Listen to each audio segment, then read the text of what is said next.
हमारे पास एक भाई आया। उसने कहा मेरा पूरा परिवार किसी सत्संग में जा रहा था।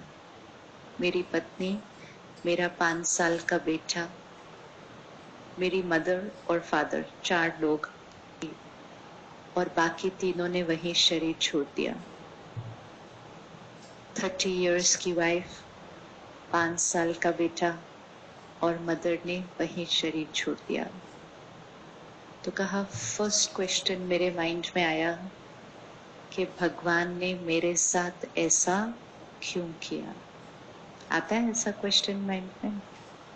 कहा, मैं घर गया और जिन जिन महात्मा जी के सत्संग में मेरा परिवार जा रहा था, मैंने उनकी तस्वीर दीवार से उतारी, नीचे जमीन पर फेंकी और उसको जोर जोर जोर से मैं टपकने लगा।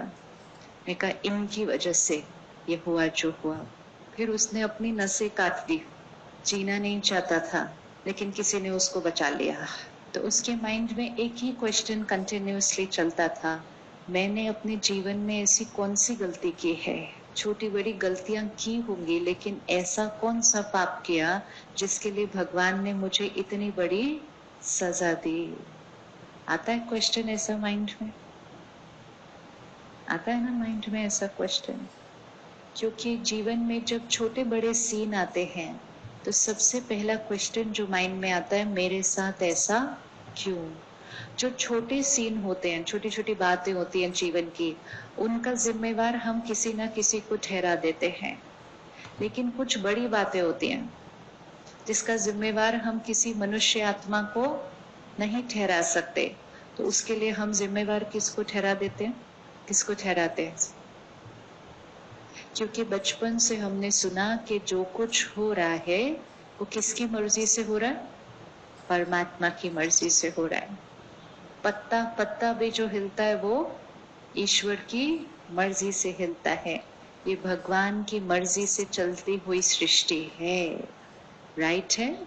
उस भाई का पूरा परिवार 1 मिनट में सब चले गए, ये भगवान की मर्जी से हुआ होगा। कोई बच्चा पैदा होता है, पैदा होते ही बीमार है, पैदा होते ही उसके किसी अंग में तकलीफ है। उस दिन अखबार में आया, 6 घंटे के बच्चे को हार्ट में पेसमेकर लगा रहे हैं। 6 घंटे का बच्चा। ये सब भगवान की मर्जी से होता होगा। एक कन्या घर से निकली कॉलेज से और कुछ ऐसा हुआ कि उसके जीवन उसके बाद कभी भी सेम नहीं रही। ये भगवान की मर्जी से होता होगा। कुछ परिवार बहुत श्रद्धा से, बहुत भावना से तीर्थ यात्रा पर गए, इतनी बारिश आई कि फिर वो वापस ही नहीं आए। ये भगवान की मर्जी से होता होगा। जब नेपाल में भूकंप आया तो उस पे बहुत लोग फिर कुछ ना कुछ लिखते हैं ना। तो एक भाई ने लिखा कि पूरी उम्र बीत गई एक मकान बनाने में और तुम्हें 2 मिनट भी नहीं लगे मेरे सारे मकान तोड़ने में। किसी के लिए एक मकान बनाना बहुत बड़ी बात होती है, और उसने कहा तुमको 2 मिनट लगे, तुमने मेरे मकान तोड़ दिए। अगर ये भगवान ये सब कर रहा है बैठकर ऊपर, कैसा भगवान लगेगा फिर ये? ऐसे भगवान से प्यार करने का मन करेगा क्या? ऐसे भगवान से तो क्या करना पड़ेगा? डरना पड़ेगा। और इसीलिए आज हम भगवान से डरते हैं और बहुत सारी चीजें हम डर के करते हैं।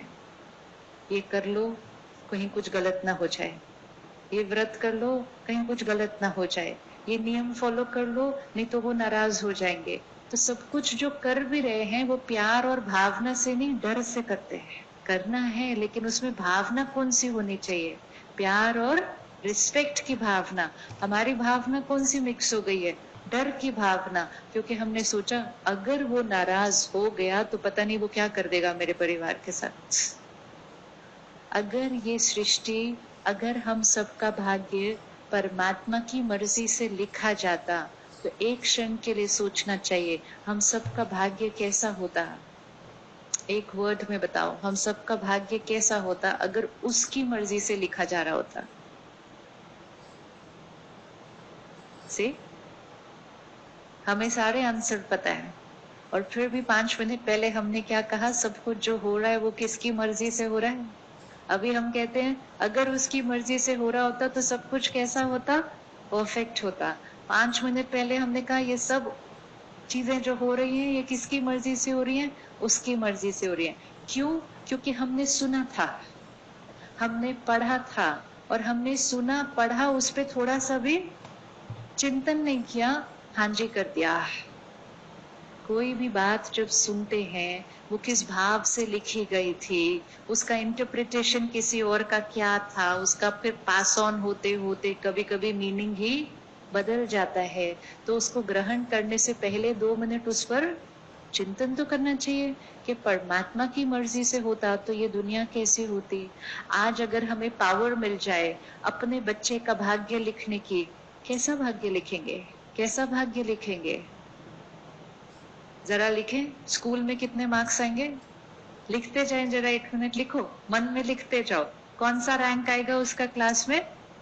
से पूरे शहर में कोई भी स्कूल में कोई सेकंड ही नहीं आएगा, क्योंकि हर पेरेंट ने क्या भाग्य लिखना है बच्चे का? फर्स्ट। बीमार कितनी बार होगा साल में? थोड़ा सा, थोड़ा थोड़ा, थोड़ा भी नहीं। सब कुछ पेरेंट ने बच्चे के लिए भाग्य में कैसे लिखना है? Perfect, perfect, perfect. अगर वो हमारा भाग्य लिखता तो वो भी तो परफेक्ट, परफेक्ट और परफेक्ट ही लिखता। अगर हमारे 2 बच्चे हैं, एक बहुत आज्ञाकारी है, एक थोड़ा मस्ती मस्ती वाला है, तो दोनों के भाग्य में कितना अंतर लिखेंगे? एक का ज्यादा अच्छा, दूसरे का कम। जो आज्ञाकारी है उसका थोड़ा अच्छा लिखना चाहिए ना, ज्यादा एक्स्ट्रा अच्छा, इक्वल। आज क्या हम सबके भाग्य इक्वल हैं? अगर वो भाग्य लिखेगा तो ये 2 क्राइटेरिया पूरे होते। एक, हम सबका भाग्य कैसा होता? परफेक्ट। और दूसरा, हम सबका भाग्य कैसा होता? इक्वल। आज ना परफेक्ट है और ना इक्वल है, कितना अंतर है। किसी का अपना हेलीकॉप्टर है और किसी को कूड़ेदान में जाकर खाना ढूंढना पड़ता है, ये कितना इक्वल है। कोई 100 वर्ष की आयु तक निरोगी है, कोई पैदा होते बीमार है, ये कोई इक्वल है? तो क्वेश्चन मार्क।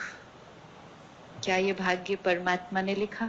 एक और कॉन्सेप्ट बचपन से सुना, जैसा कर्म हम करेंगे वैसा फल मिलेगा। राइट है? ये भी राइट है, वो भी राइट था। दोनों कॉन्सेप्ट देखते हैं। एक, जो कुछ हो रहा है वो भगवान की मर्जी से हो रहा है। दूसरा, जो कुछ हो रहा है वो मेरे कर्म का फल है। दोनों राइट हो सकते हैं? दोनों राइट हो सकते हैं? नहीं, दोनों में से एक हो सकता है, एक नहीं हो सकता। कर्म हमारे परफेक्ट नहीं, आज हमारे कर्म परफेक्ट नहीं। बहुत सारे कर्म बहुत सुंदर हैं, कुछ कुछ बीच में थोड़ी थोड़ी गड़बड़ भी है। तो कर्म परफेक्ट नहीं तो फिर फल भी परफेक्ट नहीं। कर्म हमारे इक्वल नहीं तो फिर फल भी हमारा इक्वल नहीं। तो अब दोनों में से एक कॉन्सेप्ट को उठाना है, एक को छोड़ना है। तो